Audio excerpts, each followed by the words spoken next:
1994, Okaloosa County, Florida.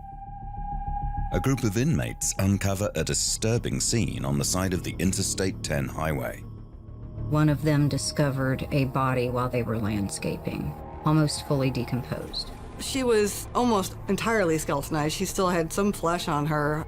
There's a lot of information that you gather from the soft tissue that you wouldn't necessarily have on your skeletal remains. The zip ties at her throat were really the clue that this was a homicide. Detectives do everything in their power to try and uncover the identity of their Jane Doe. But they are ultimately unsuccessful and the case goes cold. We did get some leads from other people that were missing. However, those leads were followed and nothing was able to come out of it. We weren't able to identify her.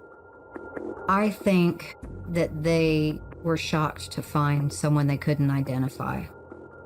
It isn't until nearly 30 years later when advancements in technology give detectives another chance at identifying Jane Doe. We were very excited as we had wondered since 1994 who this victim was. I told my colleagues that we're going to identify her before the end of the year. Criminals who have hidden in the shadows for years find there's no escaping science and their own family DNA. Welcome to Bloodline Detectives.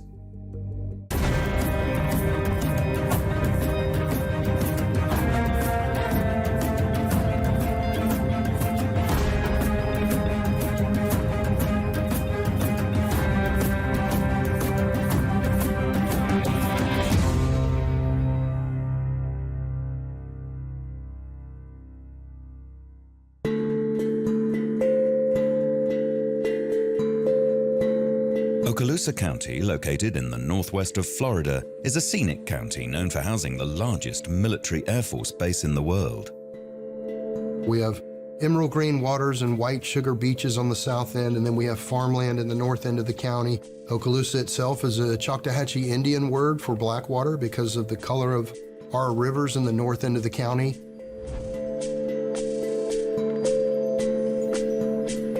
Contrasted with the white sugar beach sand of the banks of the rivers. It's small, you get a lot of tourists for our beaches.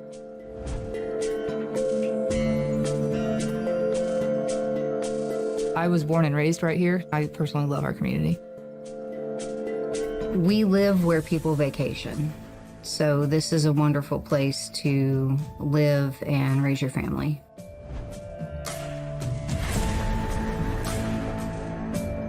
This is a very law enforcement friendly military town. There is not a lot of violent crime. I think when we do have violent crime, it's shocking. I think it's fair to say that the violent crimes are rising, but nothing compared to other cities. And then in 1994 and the 90s, from what I understand, pretty low crime rate. Much of the Okaloosa area is occupied by swamps, recreational vehicle parks, RV parks.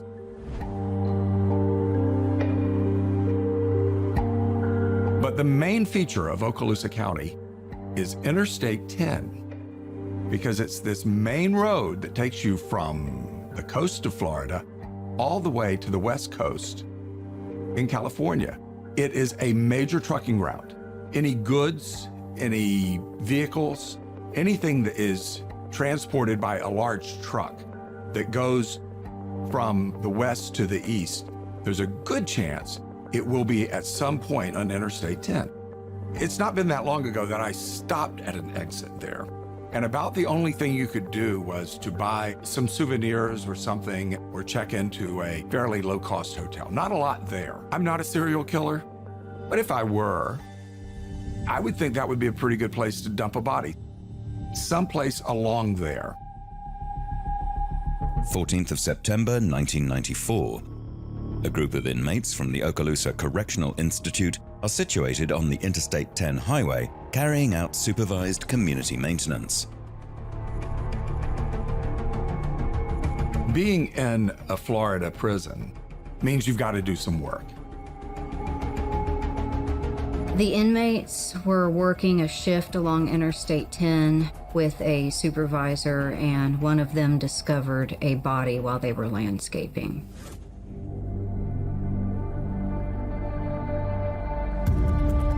That inmate ran to his supervisor right away and let the supervisor know what he found.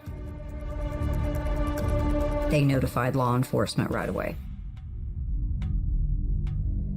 Then a patrol officer would have responded to the call, and when they verified that it was indeed a human body, they would have notified investigations right away, and investigations would have responded to the scene, and then senior officers with investigations would direct the scene and collection, things like that. Back then, we had about 7 investigators that worked for the whole county. One of them would come out and be the lead on the investigation.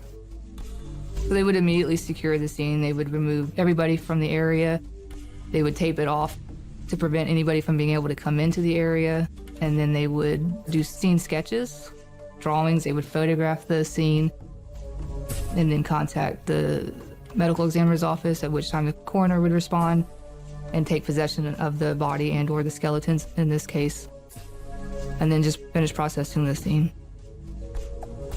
Scene preservation is the first thing law enforcement does. And then after scene preservation, then comes evidence collection. When we are looking at a deceased, a body, we're looking for evidence as to how they died. Is this an accidental death? Or is it a crime?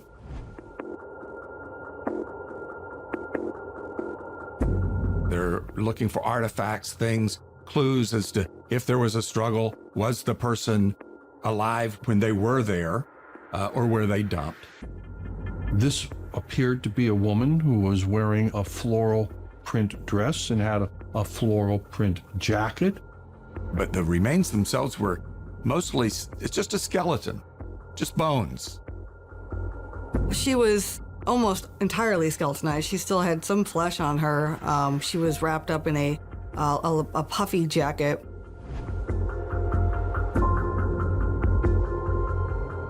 And there was a little bit of a floral print dress and then a little bit of jewelry. She had some jewelry in her hair, and she had, kind of costume jewelry and a sterling silver ring on. What was left of her hair was brown with obvious bleaching. Another really important artifact that they found actually were these zip ties that typically an electrician or a sound engineer or someone would use to wrap cords to keep them organized. They found that, and it was right with the body and right in the neck area of the body. The zip ties at her throat were really the clue that this was a homicide. Crime scene investigators collect and preserve all pieces of evidence found with the victim's remains. They also take samples from the scene itself, in the hopes that it will reveal more information about the condition of the victim and how long they might have been there. They collected insects, foliage. I know that there was a forensic entomology report done to try to determine the time of death based on the degree of decomposition. They can look and see, oh, well, that insect takes this long to find and colonize and grow in a corpse.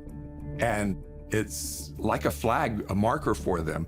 When they see that particular insect, that bug, in the remains, they then can make a conclusion generally, an educated guess about how long that body has been exposed to the elements and to the insects. I don't think anyone ever pinpointed an exact time of death because of the state of decomposition. It was very difficult, but they did use forensic entomology and do the best that they could with the state that the body was in. They believed that it had been there no later than April of that year, April of 1994. The evidence is collected, it's secured, and then we send it here locally to Florida Department of Law Enforcement to get analyzed to see whatever DNA or anything they could get from it.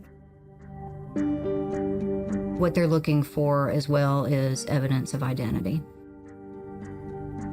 With the remains of an unidentified person on their hands, along with the impending threat of a killer who could strike again, Okaloosa County detectives wait in suspense for the autopsy to yield any leads as to who this Jane Doe might be and what exactly happened to her.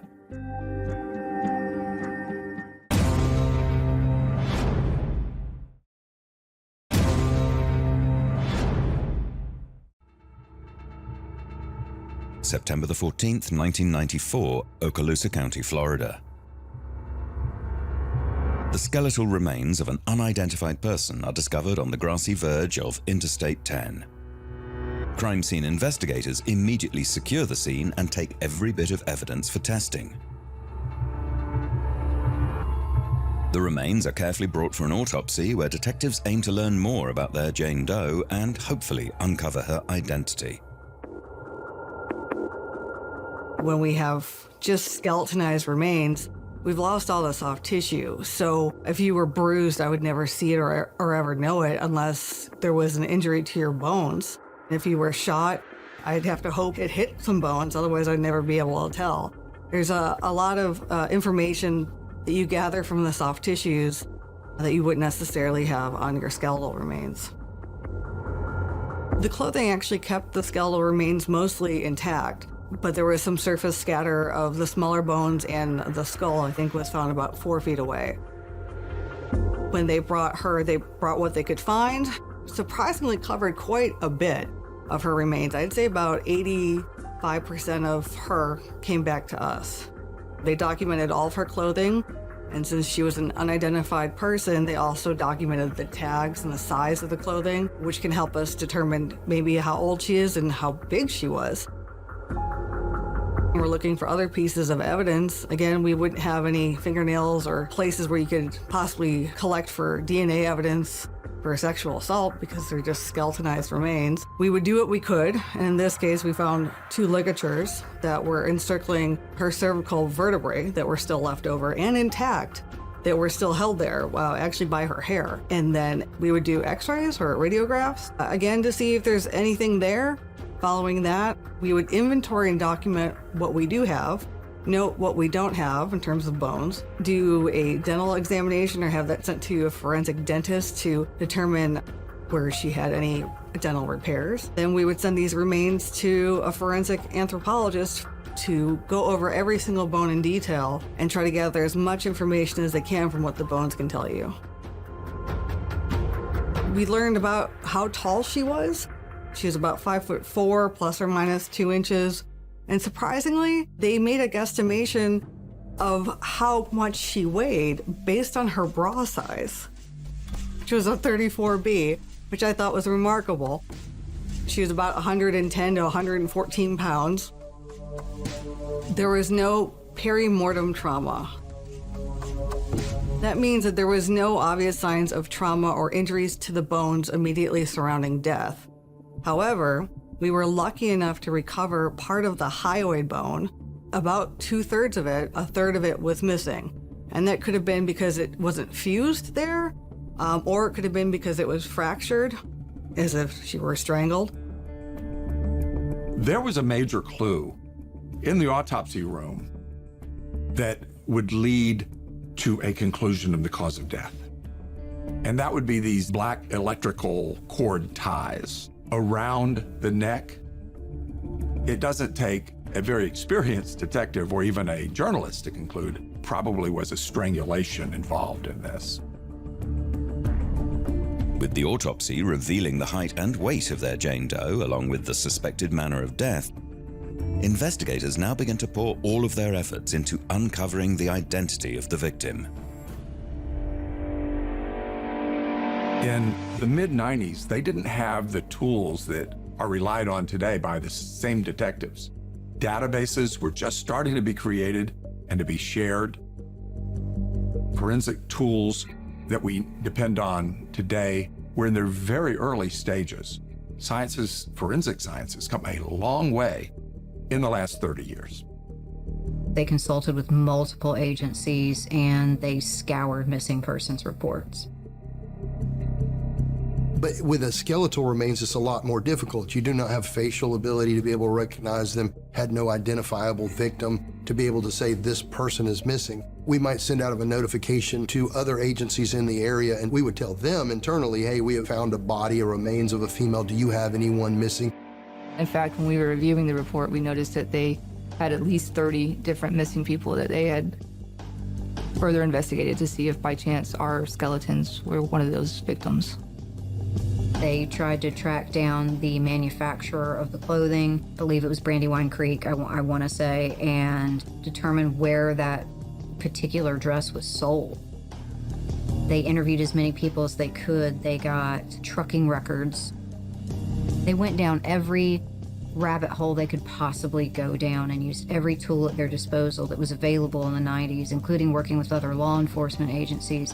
They did everything they could to try and figure out the identity of this victim. The investigators do everything in their power to identify their Jane Doe, but all of their efforts lead them nowhere. However, in 1995, just 1 year after their victim was discovered, a new potential suspect comes forward. They had received notification from another law enforcement agency that Keith Jesperson had admitted to killing a woman along I-10 in Florida. He was incarcerated for, I believe, Tanya Bennett's murder. And he again confesses to killing multiple other victims in different jurisdictions. Keith Jesperson is infamously known as the Happy Face Killer, having unashamedly confessed to an additional 7 homicides after being arrested in 1995. Mr. Jesperson was very believable to the Okaloosa County Sheriff's Office. He told a story that made sense, and he gave them information that he would not otherwise have been able to get. At that point of time, we didn't have the public records that we have now, the internet and all of the things that we have to make the kind of information, like she was found with zip ties and a floral dress and the kind of jewelry she wore and things like that. It wasn't widely publicized. They can't do a whole lot without an identity of a victim. It's very difficult to prosecute those cases. When asked if Jesperson could provide any info as to who his supposed victim was, he could not remember much about her. He said her name was Suzanne or Suzette. I need to know that that's a Suzanne or a Suzette in order to prosecute the case beyond a reasonable doubt.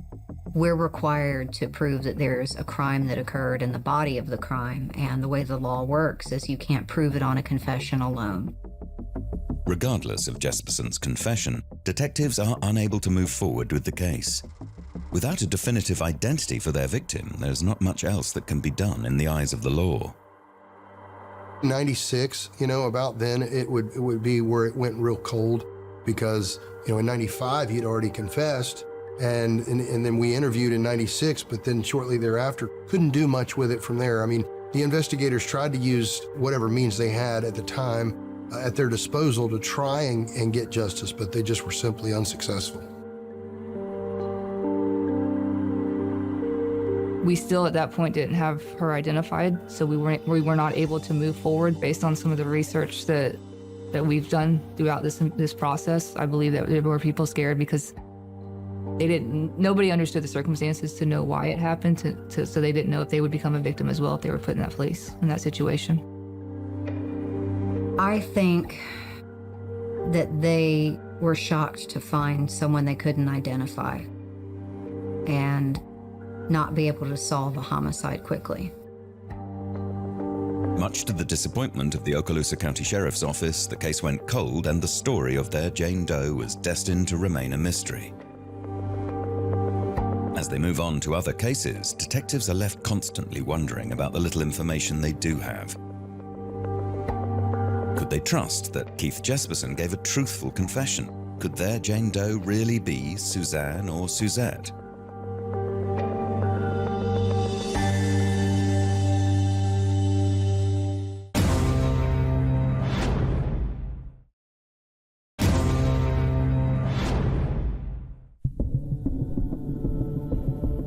Okaloosa County, Florida, September the 14th, 1994.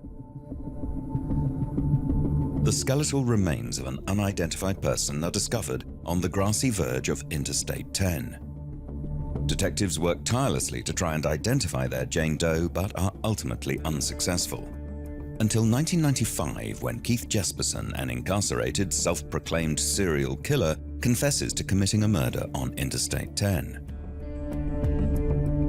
Detectives are hopeful that this could be their Jane Doe, but with no more leads and their victim still unidentified, they have no choice but to let the case go cold.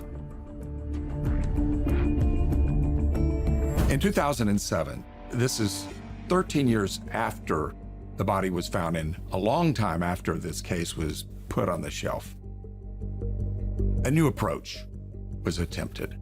They sent the skull off to a forensic anthropologist to do facial reconstruction and what they used was a clay imaging process. And that's where they place clay over certain points that are known to be of a certain thickness on the skull to recreate what the individual looked like in life. They're interesting because it's actually a 3D rendering based off of their skull structure. They can be really accurate. They photographed the model. They distributed it far and wide to police agencies and to the public. Have you seen this person? Is this person someone you knew in 1994? And at least it might be a visual trigger that would cause people to come forth with clues as to who this was. We did get some leads from other people that were missing and family members that had reported their loved ones missing. However, those leads were followed and nothing was able to come out of it. We weren't able to identify her. There were no leads after that. While the clay mask was yet to yield any results, investigators also sent the remains off for a new round of DNA testing in the hopes of creating a more detailed, up-to-date DNA profile that they could upload to CODIS. CODIS is the Combined DNA Index, and that is basically the national database where people whose DNA has been taken for crimes is entered so that it can be compared to and run against crimes in which there's known DNA but not a known suspect or victim. But we ended up sending both to FDLE, the Florida Department of Law Enforcement, to their lab for genetic testing, and then ultimately also in 2007 to the FBI to do mitochondrial DNA testing. The profiles were generated, they were uploaded to CODIS, and there was nothing.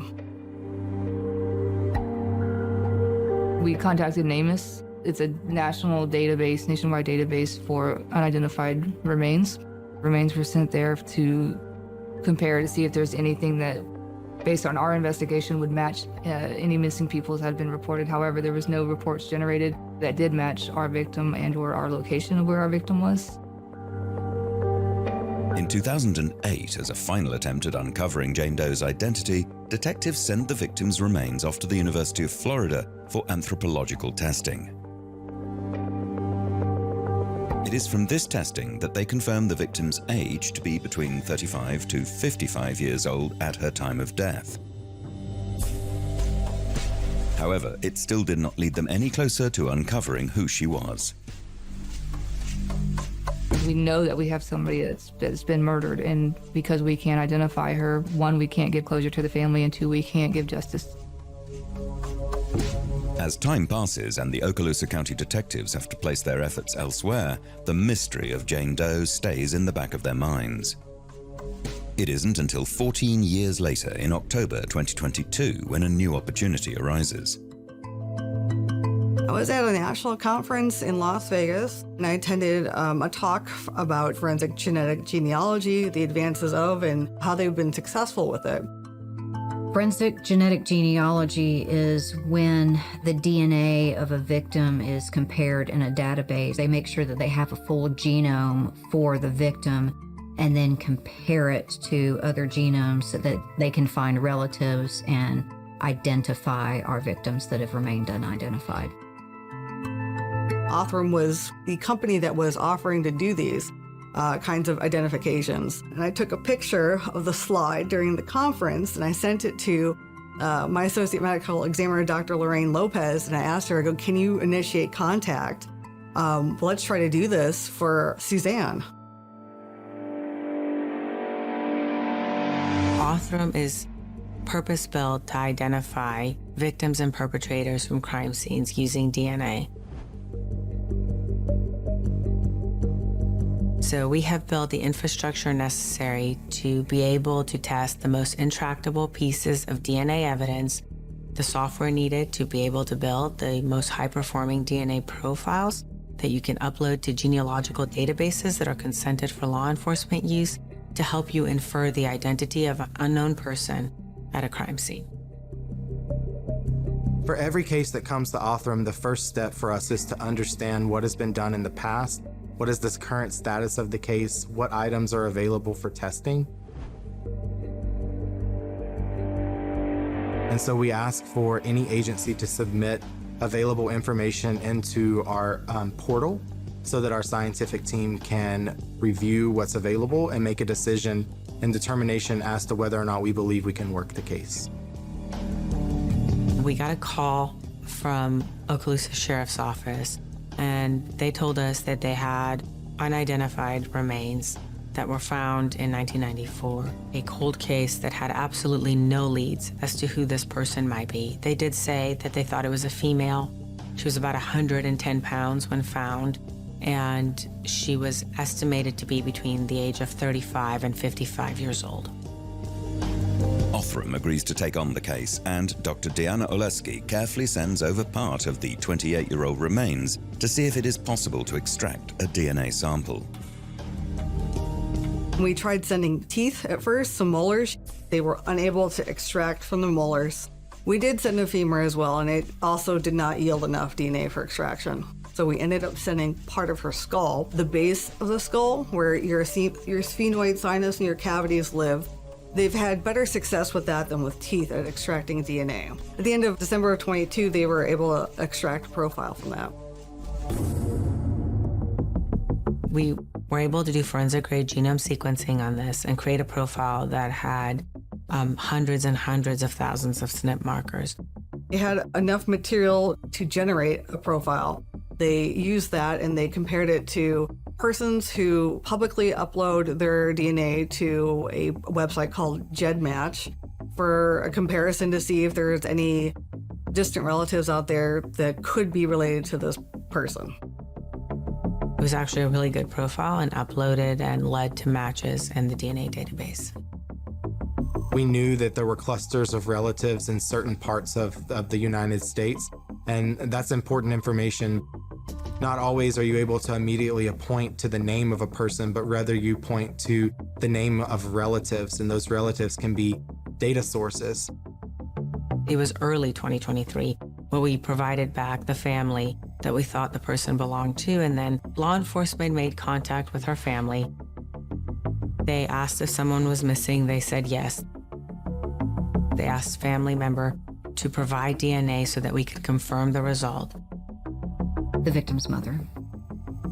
They performed a buccal swab for YSTR testing to compare that to our victim and determined that it was indeed the child of the person whose DNA they had taken a buccal swab of.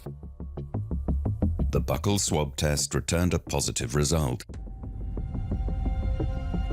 meaning that Othram had successfully found the mother of Jane Doe. I told my colleagues that we're going to identify her before the end of the year. We were able to identify her within 2 months. I was in my office and Dr. Lopez yelled at me down the hallway and said, "We identified Suzanne." I go, "Oh, what's her name?" And she goes, "Suzanne." I go, "Are you kidding me?" The whole time that was actually her name. It felt really, really good. It was pure and utter excitement. We kind of bounced around for a couple minutes cheering that we actually had her name for once, and it was incredible. Detectives are finally able to put a name to the remains. It's Suzanne Schellenberg. She was 34 years old at the time that she was killed. We were very excited, as we had wondered since 1994 who this victim was. I can't even begin to imagine how it must have felt as a mother to find out what happened to your child over 30 years ago. We knew that she was from the Midwest, that her father was an attorney, that she had a brother, that her family had not given up on looking for her for a long time. The family did try and do some missing persons report on her. They did know she was in Florida. She had ties to the Miami area, but I don't believe the family knew she was up in the Northwest Florida or traveling that way. People would call and say, hey, we think we saw your daughter at such and such place. And one time it was in Georgia, and the family was living in Miami, and the father dropped everything and went to Georgia just to try to find her, and obviously didn't locate her. They apparently had tried to go to different law enforcement agencies, and they just sounds like kept getting the runaround, because the agency would say, well, how do you know that she was living here when she went missing? Or we don't have proof that she was here, so we can't report her missing from here. And they just kind of gave up hope. Back then it was, wait 24 hours or 48 hours, see if they're doing their own thing, or if it's a child, if they maybe went to a friend's house and just didn't tell their parents. Not taken as serious, I guess, as it is now. I mean, now we immediately do a missing persons report based on the situation. It can even be an endangered to where it gets pushed out quicker. But back then it seemed like it was kind of well, let's wait and see if they come back first. But she was 34 years old, in her mid-30s, and she liked to roam around. She was something of a free spirit in that way, in that she would spend time in this part of the country and then in another part of the country. She was kind of a drifter. She would kind of just do her own thing. She would get rides, which was not uncommon at that time, to get a ride with a truck driver or hitchhike with somebody. She wasn't necessarily stayed in contact with her family. She just kind of did her own thing. There was a lot of communication between my office as well as the medical examiner's office and the state attorney's office, because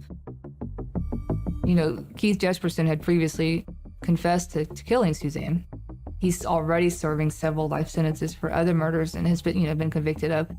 So there was a little bit of, well, are we going to move forward with this when he's already serving life sentences? And the ultimate decision was, yes, Suzanne, as well as her family, deserve the same justice as the other victims from Keith Jesperson. So at that point, it was decided to make a trip to Oregon to do a face-to-face interview with Jesperson. With Suzanne's identity finally revealed, detectives are now determined to uncover the rest of her story in order to bring any justice they can to the victim and her family. Will their visit to Oregon give them the answers they are looking for, or will it only create more questions?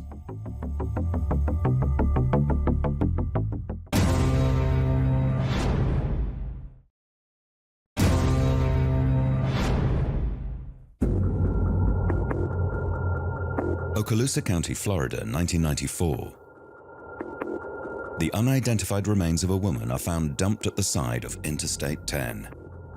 Detectives spend 29 years trying to uncover the identity of this Jane Doe. They use everything in their power to garner as much information about the remains as possible over the years, but are ultimately unsuccessful. Until 2022, when they enlist the help of Othram, who uses forensic genetic genealogy to successfully track down the victim's family. Their Jane Doe is finally identified as Suzanne Schallenberg, who was 34 years old at the time of her tragic death. Detectives turn their attention towards Keith Jesperson, the inmate who had confessed to Suzanne's murder back in 1994. Keith Jesperson is a very proud serial killer. If you add up all of the stories of the people he claims to have killed, it would be about 160. However, law enforcement and prosecutors, while they might like to pin all those killings on one person, close all these cases, they tend to want to have some evidence to go along with it. And if they think that he's just boasting about this and not bringing the information to connect him to the killing, he doesn't. They have been able to verify 8. Since 1990, Keith Jesperson has been known as the Happy Face Killer as a result of the confessional letters he would write to law enforcement and media. Mr. Jesperson wrote several letters to the press and he signed them with happy faces. He had written little notes on bathroom stalls at truck stops, signed again with the happy face, the smiley face, almost taunting the police and media, letting them know that the person that's responsible for these deaths are him and he's still out there. Detectives now have the harrowing task of going to the Oregon State Prison to interview Keith Jesperson himself. They need to find out if he truly is behind the murder of Suzanne Schellenberg, or if his confession all those years ago was a lie. Mr. Jesperson was in the Oregon Penitentiary located in Salem, Oregon. So in September of 2023, we did elect to go do a face-to-face unannounced. So Keith Jesperson did not realize that we were going to be coming to talk to him, and it was a team of 4. The team was chosen by choosing the lead homicide investigators from the Okaloosa County Sheriff's Office, a Florida Department of Law Enforcement agent because they had been involved in the case with the Okaloosa County Sheriff's Office, and a prosecutor that could offer what's called a proffer agreement with Mr. Jesperson in exchange for his testimony. It was myself, my partner, Investigator Pittman, FDLE Special Agent Mark Zager, and then our Assistant State Attorney who was going to be trying the case, which was Michelle Sandler. We look at several different scenarios that could happen before we go there, and we review the case file heavily so that we can gauge his truthfulness. The fact that we had a confession from 1996 was incredibly helpful because then we had something that we could compare to the evidence and to whatever statement he gave in 2023 to see how truthful he was being. We needed him to answer time and place and detail more than anything else. We needed to make sure that he knew things only the killer would know. We were a little worried he might feign ignorance or refuse to speak with us. Once we got there and we introduced ourselves, Keith Jesperson knew exactly why we were there. When we walked in and I said that we were from Florida, he said, "Oh, about the girl I killed in Holt." He knew exactly. This is a big man. He obviously had put on some weight since the 1990s, photos, but he's probably about 6'5", probably pushing 300 pounds, and he had huge hands. He is older now, so he had gray hair and glasses, but a very big guy. He was a very affable, friendly guy to meet us. If you didn't know he was a serial killer, you would think he was a typical big gregarious type of fellow, but knowing he was a serial killer kept us guarded. I started by talking about the proffer and that the state was willing to not give him the death penalty in exchange for his confession.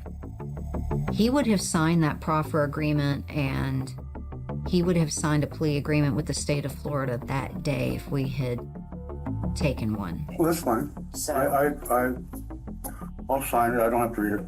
We needed to be very careful that any conviction that we got had integrity, meaning that it would not be overturned. So we wanted to make sure that he had representation, that he was able to review the evidence with his attorney and decide to plea freely and voluntarily of his own free will.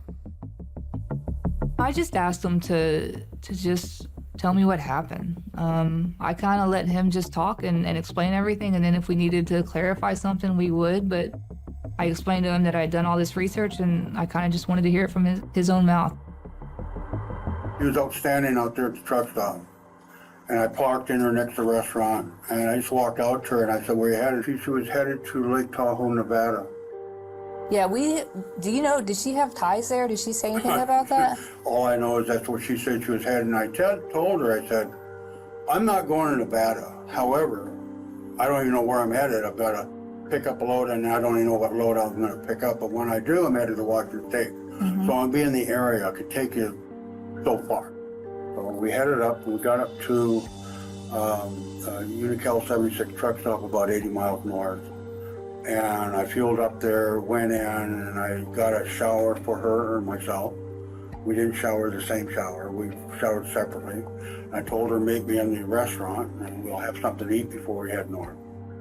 And so she sits down, and she ordered all-you-can-eat spaghetti, and she was on her second plate. We need to get going, right? So she gets in the truck. We take off. Now, I backtrack about, I don't know, 20 miles maybe, and drop down into Florida. Okay. So I can get on Interstate 10. Yes, sir. And we're heading west on Interstate 10, and at exit 18 is the rest area, and I parked in right behind the security there. She was sleeping, and he decided, well, I'm not supposed to have unauthorized riders here, so let me go make sure I don't get in trouble. He claims that she was asleep and that he was trying to be a gentleman and wake her up to see if she needed to use the restroom. And when she woke up, he thinks he startled her, but she started screaming, and he knew that that security officer was right next to him, and he didn't want to get in trouble. And then she started screaming. She just sat up and started screaming. I was like, shut up. The more I told her to shut up, the more she screamed. Okay. And I don't need that because I wasn't supposed to have people in my truck anyway, non-authorized and all that, so I just killed her.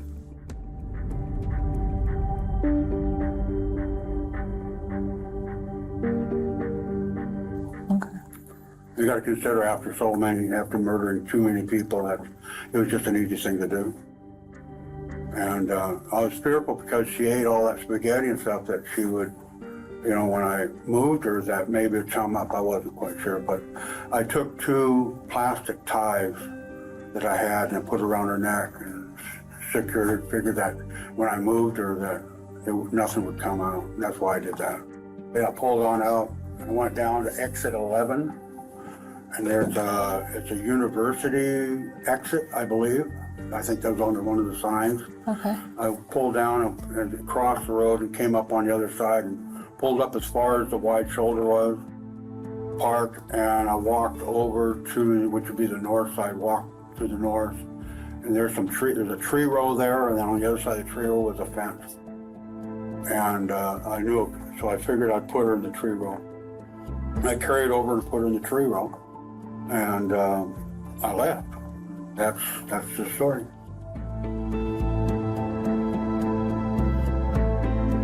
It was chilling to hear somebody so casually discuss the murder of another human being.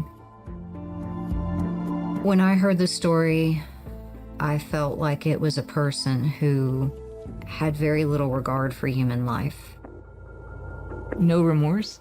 It was matter of fact. It was just so matter of fact. He enjoyed talking about it. It's kind of the sense that I got from it. He liked that attention. With no remorse, no drama, took the life of a human being. He just didn't care. We were with him for a couple hours, and then we left and came home quickly. And then we decided to file on the case as second-degree murder, and that's just because the state of Florida requires that if you file first-degree murder, you have to convene a grand jury, and we knew he was already willing to plead a life. I personally spoke with the family pretty in depth, and their biggest concern was they did want him held liable. They did not want to go through a trial if possible. They wanted their privacy, but they did want him to be charged, and they ultimately just wanted what remains that we still had of her to be provided to them. Keith Jesperson was convicted of the second-degree murder of Suzanne Schellenberg on the 4th of April 2024.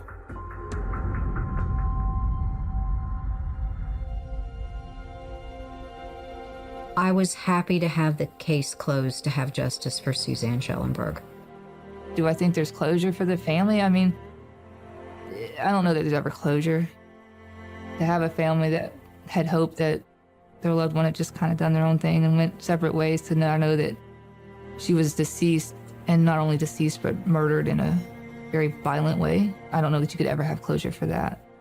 We contacted the family, and they had to make arrangements for her remains, which once we had gathered and gotten back from Othram, we made sure that we had all of her back. They contacted a funeral home And we released her remains to a funeral home, and I believe she was cremated. I can't imagine losing someone that I care about and not having any answers. And I think that there's nothing more devastating than allowing a serial perpetrator to conceal the identity of someone and take away their voice forever. They leave them voiceless. To me, that's horrible. And so it means a lot to me to be able to say that I think this technology is going to lead to a world where no one is ever left voiceless like that. It certainly motivated me to make sure I never give up on a case.